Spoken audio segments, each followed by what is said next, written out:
if we need yet another reminder that competency and commitment to our nation's core values of democracy and the rule of law are essential to good government, we need to look no further than this administration and its Herculean effort to impose targeted smart sanctions on Russia, targeting export controls. It has leveraged targeted export controls in the Russian economy, done so with an unprecedented multilateral coalition. And of course, we must continue to ratchet up the pain if Russia continues to fight this war of aggression.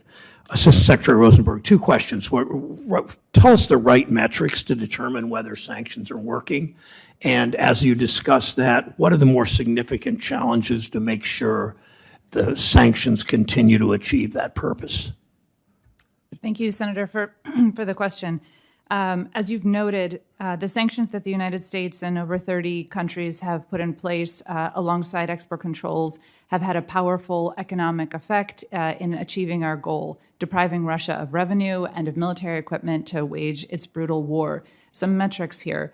Half of Russia's foreign exchange reserves have been locked up. Russia has been forced to resort to these draconian capital controls. It is burning through its fiscal buffers, heading towards fiscal deficit by the end of the year. It's struggling to fund imports, including of critical industrial goods necessary for manufacturing. And this is translating into battlefield difficulties for Russia, crucial to the goal of depriving Russia of the ability to fight its war. Specifically, it has had to cannibalize its own domestic industry in order to manufacture battlefield equipment it cannot procure on the international market because of the capital controls in particular.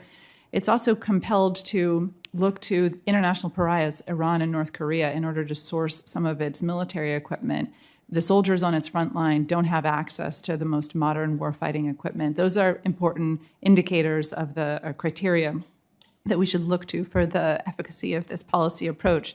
With regard to challenges here, something that is forefront for us at the Treasury Department and our colleagues throughout the U.S. government and elsewhere is to look to opportunities Russia may be pursuing to evade the sanctions, to find ways to skirt controls in order to engage in procurement for its military equipment.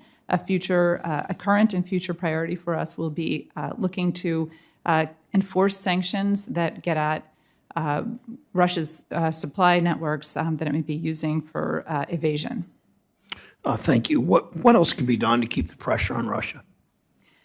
In addition to the priority I just noted, going after major enforcement efforts, looking at Russia's illicit procurement networks, we can work closely with international allies to ensure that they are enforcing their own sanctions and expanding and augmenting them in ways that complement measures we have in place. For example, some of our partners still have the opportunity to put full blocking sanctions on some entities that we have fully blocked in the United States. Thank you.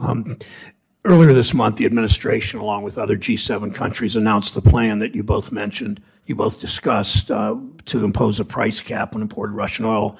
Ranking Member Toomey spoke positively about its possibilities.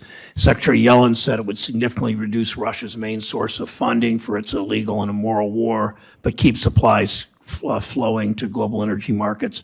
What do you estimate its impact would be to the Russian economy if the price cap is effective, number one? And as you answer, talk about the necessity, or is there a necessity that China and Russia to be a partner, or at least be helpful, or at least not be opposed to these? Thank you for the question. Many of us have noticed and focused on the fact that Russia is earning windfall profits from energy exports, given that it has driven up energy prices itself by invading Ukraine. And with this in mind, the G7 has put forward this price cap policy. It will have two major economic effects. So to affirm what Secretary Yellen has said, this will deprive Russia of revenue because it will be compelled to sell into the price cap here at lower prices. And a second important economic effect is that given this downward pressure on prices, developing economies will have the opportunity to purchase them for less, for a lower price. That's significant to them and significant to security of supply. You mentioned China. It's important to note that China— And India, I may have misspoke, China and India both. China and India. It's important to note that it's not essential by design of this policy. It's not essential for such countries, such major importers of Russian oil, to formally join this group.